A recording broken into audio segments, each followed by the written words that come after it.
Le serpent fait partie des membres du règne animal qui, de tout temps, a toujours fasciné l'homme, que ce soit d'une manière bénéfique ou au contraire maléfique.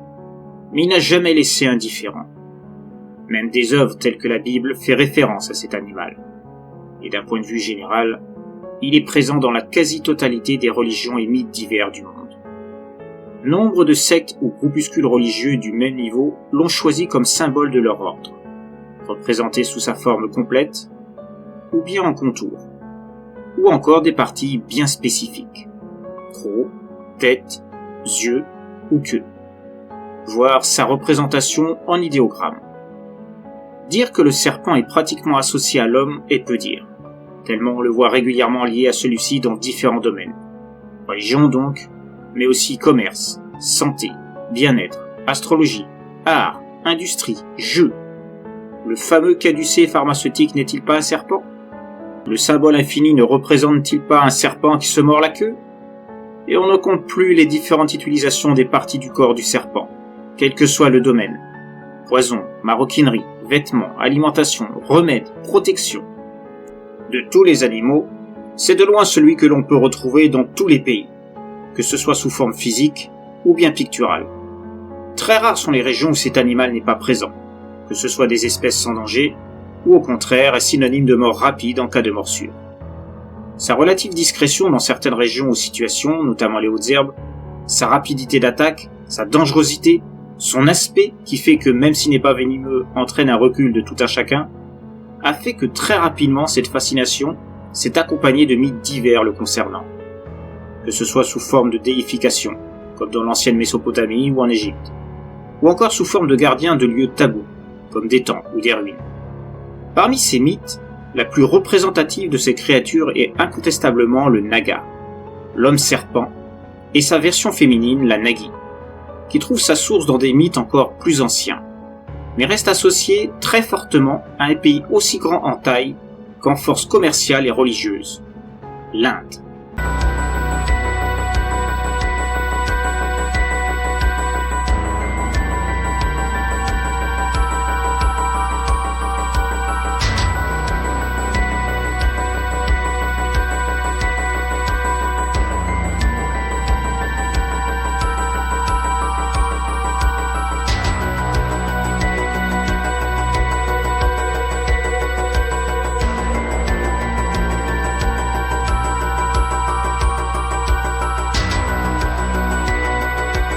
L'Inde est un pays d'Asie du Sud dont les contours s'étendent sur près de 7000 km, ce qui en fait le deuxième pays le plus peuplé et le 7e pays le plus grand du monde, partageant ses frontières avec la Chine, le Népal, le Bhoutan, le Bangladesh, la Birmanie et l'Afghanistan.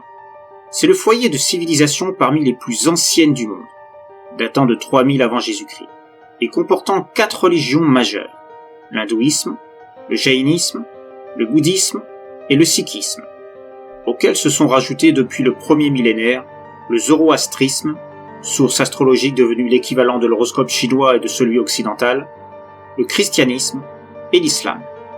C'est un carrefour de divers modes de vie, expliquant que nombre de créatures de sa mythologie puissent ses origines dans des mythes très anciens, comme ceux de la Grèce antique, mais aussi occidentale, du fait de la période de colonisation du Royaume-Uni au XIXe siècle. C'est ce mélange de culture et de religion qui a développé une mythologie très puissante et très riche, liée directement à la religion, et dont les pouvoirs politiques du pays se sont servis à maintes reprises, pour des buts pas toujours glorieux, ayant mené à l'inégalité des classes sociales qui reste extrêmement présente dans le pays. C'est cette inégalité, cette différence de puissance et de richesse entre castes, qui a forgé le besoin pour les classes dites inférieures d'être protégées par des dieux et des créatures dont elles sont les incarnations. C'est ainsi qu'est né le mythe du Naga, l'homme serpent, un gardien protecteur des forêts et de la nature en général, chargé de veiller sur les trésors cachés de l'Inde depuis des millénaires au sein de leur empire souterrain, le Patala, ou Nagaloka, contre l'avidité des hommes cherchant à acquérir encore plus de puissance et de richesse, et ce au détriment des castes pauvres du pays, en se servant d'eux pour contrer les nombreux pièges disséminés en surface par le peuple Naga, afin d'empêcher l'homme d'accéder à leur royaume situé sous terre, et tenter ainsi de s'approprier des biens qui ne sont pas que beaux, mais possédant des pouvoirs mystiques, délivrés par les dieux de l'hindouisme, Vishnu en tête. Les Nagas sont des incarnations de Vishnu, et on les voit très souvent représentés sur des temples dédiés à ce dieu phare de la mythologie hindoue. On parle d'eux dans le livre de Dhyan, sans doute la plus ancienne source sanskrite existante. Ils ont été créés par Vishnu afin de répandre sa protection sur le sol, dans les régions où il lui est difficile d'avoir une surveillance complète. Ce sont en quelque sorte des parties du dieu, et leur origine céleste leur procure une crainte non dissimulée de la part des hommes qui ont le malheur de se trouver face à eux, et dont les intentions sont de s'emparer des trésors qu'ils gardent au sein de temples oubliés et autres représentations déifiques liées à Vishnu. Les Nagas peuvent être impitoyables envers ces voleurs de trésors, mais également à ceux qui ne prennent pas soin de la faune et de la flore dont ils ont la garde. D'un autre côté, ils peuvent être bienveillants et protecteurs envers ceux qui respectent ces mêmes lieux et apportent offrandes et prières à Vishnu. Les Nagas ont une forme composée de deux parties distinctes. La partie haute est constituée d'un buste humain, identique à n'importe quel homme, mais pouvant parfois arborer une langue fourchue et des yeux tels qu'en disposent les serpents. La partie basse, elle, est une queue de serpent de tailles diverses. Plus la taille du corps de serpent est imposante, plus cela signifie sa grande puissance. C'est également un signe de longévité. Les corps de serpent des Nagas les plus longs sont ceux qui sont les plus robustes et âgés. Il existe plusieurs formes de Nagas. Certains n'ont qu'une tête, la représentation la plus courante, mais d'autres peuvent en avoir plusieurs, toujours en chiffre impair, alors que les femelles ont un chiffre pair de têtes. Un Naga n'est pas immortel. Il peut mourir, y compris de la main de l'homme. C'est sa partie humaine qui est la plus vulnérable, et notamment sa tête. Trancher la tête d'un Naga entraîne sa mort immédiate, mais dans le même temps, tuer un Naga équivaut à attirer sur soi la colère de Vishnu, qui sont sa représentation. Donc, quand un Naga meurt, cela provoque une douleur au corps de Vishnu lui-même, et ce dernier peut voir par les yeux du Naga tué l'auteur du crime. Dès lors, ce dernier sera poursuivi par la malédiction de Vishnu, lui causant une malchance, jusqu'à sa mort. La seule manière de conjurer la malédiction est de se rendre dans un temple dédié à Vishnu, ou auprès d'un autel, afin d'implorer son pardon durant plusieurs jours. Parfois, un jeûne est nécessaire pour montrer la sincérité du remords de son acte, et décider Vishnu à lever la malédiction. Cela reste très rare, car tuer un Naga est un délit très grave, et souvent passible de mort si le coupable se trouve à proximité d'un lieu de vie d'un membre de ce peuple. Même si celui-ci vit la plupart du temps au sein du Patala, la protection des temples lui est assignée, et il se doit de se tenir à cet engagement. Une violation d'un temple ou lieu assimilé est transmise aux Nagas par le biais de serpents classiques, qui agissent un peu comme des indicateurs. Les Nagas voient à travers leurs yeux, et le cas échéant, quand l'imprudent humain s'évertue à poursuivre son avancée dans le temple, en quête des trésors y étant dissimulés, le Naga proche de celui-ci remonte du Patala et s'interpose envers l'aventurier téméraire, afin de le dissuader d'avancer dans un premier temps, les Nagas étant pacifiques en premier lieu. Mais si cela ne suffit pas, l'humain sera tué sans pitié. Parfois, les Nagas peuvent revêtir une forme de serpent intégral pour mieux attaquer le contrevenant, si celui-ci dispose d'armes propres à coûter la vie au gardien. La peau et les écailles du Naga étant d'une surface propre à résister à diverses armes blanches et même des balles. Sous cette forme, un Naga ne peut être tué. Comme je l'ai dit précédemment, il existe une forme féminine du Naga, la Nagi.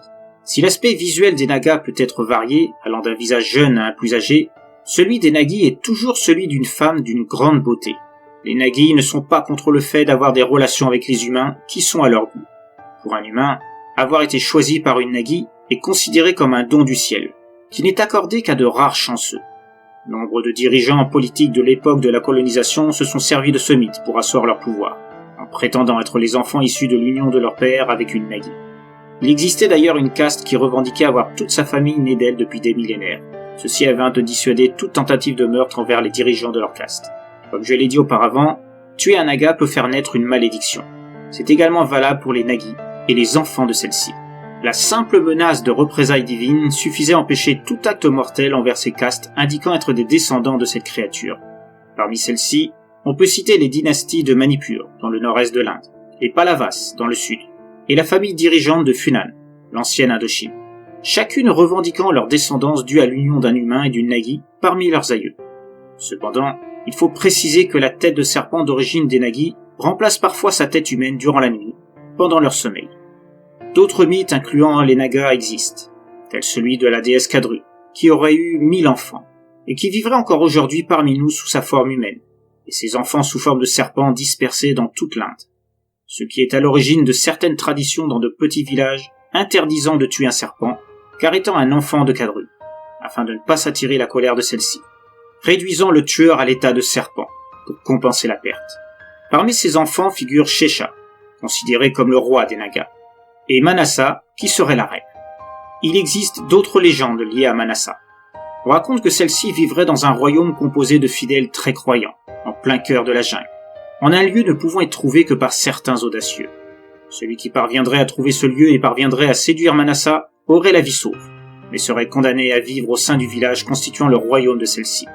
Mais pour cela, il devra voir le véritable visage de serpent de Manasa, sans exprimer de dégoût envers son apparence.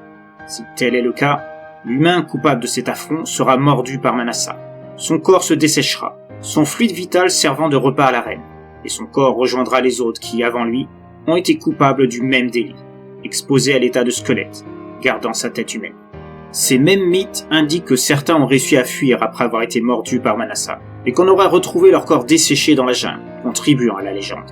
Dans les faits, les corps de ces explorateurs auraient été en fait exposés à une maladie particulière qui assèche de manière virulente les liquides du corps, dont le sang, leur donnant cet aspect desséché, proche d'une momie. Le processus dure plusieurs jours, et quand le corps est retrouvé, il a vraiment cet aspect momifié, ce qui a alimenté la légende de Manasa et de son royaume perdu. Un mythe africain proche se serait inspiré de cette légende, avec quelques variantes. Si les Nagas sont aussi peu présents en surface, relégués à la protection des trésors hindous mystiques, c'est dû au dieu créateur Brahma, qui voyant le nombre de Nagas devenu trop élevé, a construit le Patala pour eux, afin de ne pas surcharger le monde du dessus. Pour les inciter à rester dans ce monde souterrain, il a doté celui-ci de palais somptueux, ornés de pierres précieuses, et occasionné la naissance de lacs souterrains et de jardins immenses, afin qu'ils puissent avoir de la nourriture en abondance. À noter que les Nagas sont également connus pour être associés aux différentes formes de l'eau, rivières, mers, lacs et puits. Ce qui fait que les Nagas sont très souvent visibles près de ces lieux en surface, dont ils sont également les protecteurs. À ce titre, ils peuvent créer des orages, habiter des fontaines ou des puits, ou dans certains cas faire chavirer des bateaux, dont la cargaison, en général alimentaire, les intéresse. Et autant dire que les pollueurs ayant l'audace de salir les eaux où officient un ou des Nagas sont châtiés, et ce de manière très cruelle. Plusieurs meurtres situés aux abords des eaux sont d'ailleurs traditionnellement attribués aux Nagas. Nombre de criminels profitant de ce mythe pour se débarrasser d'ennemis, de mauvais payeurs, ou de personnes avec qui ils ont eu un différend, empoisonnant leurs victimes, et laissant des traces pouvant faire supposer une morsure de serpent, aux traces suffisamment importantes pour faire croire qu'une de ces créatures en est la cause. Les croyances populaires affirmant par la suite que le corps retrouvé est forcément celui d'une personne ayant courroucé un Naga par ses actes envers les autres. D'autres morts sont expliquées par l'intervention d'un Naga, les personnes étant en fin de vie. Pour abréger les souffrances d'une personne mourante, il est coutume à la famille de faire appel à la clémence de Vishnu, afin qu'il envoie un Naga pour l'achever. Souvent, mais ce n'est pas systématique, on place un petit autel dans la chambre de la personne, sur sa table de nuit par exemple. La présence de l'autel permettant de diriger le Naga plus facilement vers celui qui a été désigné à mourir. Cependant, c'est une coutume qui ne se pratique que dans certaines régions de l'Inde, et principalement chez des particuliers. Dans le même ordre d'idées, certaines familles refusent de voir leurs proches en fin de vie être emmenés à l'hôpital, pour ne pas le faire souffrir inutilement, prétextant que seul Vishnu, par l'envoi d'un Naga, lui donnera la paix recherchée. C'est aussi un prétexte à certaines familles pauvres pour éviter de se retrouver face à des frais imposants pour les soins en hôpital, et usant de cette coutume pour expliquer leur refus. Un prétexte parfois utilisé également pour des maladies graves ou des accidents dont les frais de santé mettraient les finances de la famille à mal, celle-ci refusant de faire appel à des associations qui pourraient prendre en charge les frais, simplement par souci de dignité ou d'honneur. Ce sont surtout les chefs de famille qui prennent ce genre de décision, au détriment des autres membres de la même famille. Les Nagas ont un ennemi naturel, Garuda, un dieu représenté sous forme d'homme-oiseau, personnage qui est présent également dans des mythes du Cambodge et en Indonésie, dont il est l'emblème national. C'est une figure très présente dans le bouddhisme, et l'un des mythes précise que Bouddha se serait sacrifié à Garuda lors d'une de ses vies antérieures, alors qu'il se faisait appeler Jimmu Tavahana, pour sauver un Naga. Légende contée dans le Nagananda, Jouet des serpents, un drame sanskrit attribué au roi Harsha de Kanauj, au 7e siècle. Je vous ai dit précédemment que nombre de mythes de la mythologie hindoue puissent ses sources dans des mythes plus anciens. Celui des Nagas n'y fait pas exception. Pour retrouver les origines de celui-ci, il faut remonter à la Grèce antique, au travers du mythe de la Lamia et des Gorgones. À la base, Lamia était le nom d'une princesse de Libye, fille du roi Bélos. Le dieu Zeus tomba sous son charme, et entretint une relation avec elle, d'où naquit plusieurs enfants. Découvrant cette relation, la déesse Héra la punit en tuant tous ses enfants. Par vengeance et par désespoir, Lamia se mit à attaquer, enlever et tuer les enfants des autres.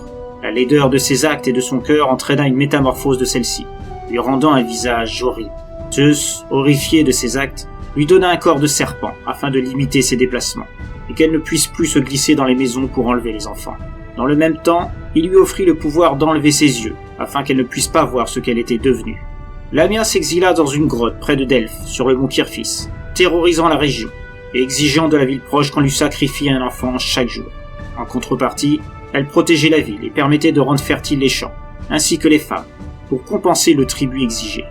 Lamia fut finalement tuée par le jeune Eurybatos, qui la jeta de la falaise. C'est cette partie du mythe qui inspira celui des Gorgones, et notamment celui de Méduse, dont la tête était parsemée de serpents, et au regard pouvant transformer en pierre ceux qui la regardaient, ne supportant pas qu'on voie son visage monstrueux.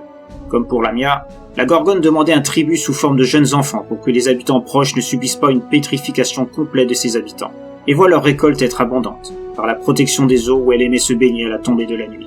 C'est cette habitude qui forma un autre mythe, celui de l'hydre de Lerne. La silhouette de Méduse se baignant dans le lac avoisinant, dans la pénombre, faisant penser à une créature au corps de serpent, possédant plusieurs têtes, qui étaient en fait les serpents sur sa tête bougeant. Des mythes qui furent traduits, retranscrits et voyageant jusqu'à arriver au fondement de la mythologie hindoue, à travers la civilisation de la vallée de l'Indus, se mélangeant à d'autres, pour finalement former le mythe du Naga et de l'Anagi tel qu'il est connu aujourd'hui. Une créature très présente dans l'art hindou, notamment sur les bas-reliefs des temples où ils sont représentés sous la forme de ponts de Naga, permettant à Vishnu de descendre du ciel. Ces ponts sont à l'origine des arcs-en-ciel, selon les mêmes croyances. Dans l'art hindou, ils sont représentés avec 5 têtes de cobra, formant des arches sur les frontons des entrées de temples, ou des balustrades autour des bassins ou des fontaines, ne montrant que la moitié de leur corps, pour symboliser leur appartenance en tant que demi-divinité, car extrait du corps d'un dieu, en l'occurrence Vishnu. Il existe quelques témoignages de personnes déclarant avoir vu un naga au bord d'un fleuve, se faufilant dans une maison là où une personne en fin de vie venait de mourir. Il existe même une sorte de marché noir où des individus déclarent vendre des écailles ou des dents de naga, pouvant apporter la fertilité, et quelques vidéos montrant des soi-disant nagas. Des vidéos vite démontées par des experts, comme montrant ni plus ni moins que des gros serpents, type python, ou étant des montages grossiers de personnes costumées. Le naga existe-t-il réellement sous une forme plus ou moins conforme à son mythe? Difficile de se prononcer. Tant l'imagerie populaire et les nombreuses utilisations du mythe pour expliquer des faits tout à fait réels se retrouvent en masse dans les faits divers, et qui sont donc rarement pris au sérieux. L'Inde étant en proie de nombreuses attaques dues à des serpents chaque année, environ 46 000, causant en moyenne 140 000 amputations, il est compréhensible de voir dans le naga un responsable de certaines de ces attaques, la religion et les mythes y étant liés, étant extrêmement présents dans l'imagerie populaire, en particulier chez les classes sociales les plus à même de croire à ceci. Des populations de villages vivant près des lieux de prédilection des nagas, où des morts par morsure sont fréquentes, et celles occasionnées par le cobra royal sont suffisamment impressionnantes pour faire perdurer ce mythe, auxquelles se rajoutent des morts dues à des maladies rares, causant des déformations physiques importantes, et ramenant à la légende de la reine des nagas, Manasa. Sans compter la présence de serpents en grand nombre près des temples, accréditant le statut de gardien de ces animaux. Le cinéma d'aventure ayant également énormément contribué à renforcer ce rôle supposé des serpents. La morsure de certains durant le sommeil, non venimeuse, mais causant des hallucinations importantes, provoquant la vision de créatures mi-humaines, mi-serpents, peuvent être aussi révélatrices de la continuité de ce mythe. Même s'il est parfois référencé des morts étranges dont la seule morsure d'un serpent ne s'explique pas, ou des disparitions dans la jungle de la part d'imprudents étant rendus seuls aux abords de temples ou de rivières, force est de reconnaître qu'il est compliqué de s'y retrouver entre le faux et le vrai, ou même des apparences souvent trompeuses de faits relatés par des gens avides de sensationnels qui ont envie de croire en l'existence d'une telle caste de créatures. D'autant que, selon le mythe, la plupart d'entre eux vivent dans leur monde souterrain, et ne sortent que quand il est nécessaire. Voir un naga et en parler, sans apporter de preuves tangibles, c'est se soumettre aux railleries des sceptiques. Comme c'est le cas la plupart du temps pour n'importe quel cryptide, et l'Inde est connue pour être le foyer d'un immense réservoir de légendes en tout genre, ce qui réduit la possibilité qu'un témoignage soit réel quant à l'existence du naga. Comme tous les cas de cryptides et autres mythes, il manque une photo prouvée sans trucage, une vidéo claire, sans floutage aucun, pour faire d'un témoignage potentiel un fait avéré. Pour l'instant, rien n'a encore permis de prouver l'existence du naga et de son pendant féminin, la nagi. Et pour reprendre une célèbre citation de Sherlock Holmes, une fois qu'on a enlevé l'impossible, ce qui reste, même improbable, est forcément la vérité. Peut-être qu'un jour quelqu'un sera en mesure de montrer que cette citation peut être rapprochée du monde des cryptides, en apportant la preuve irréfutable que le Naga hindou existe bel et bien.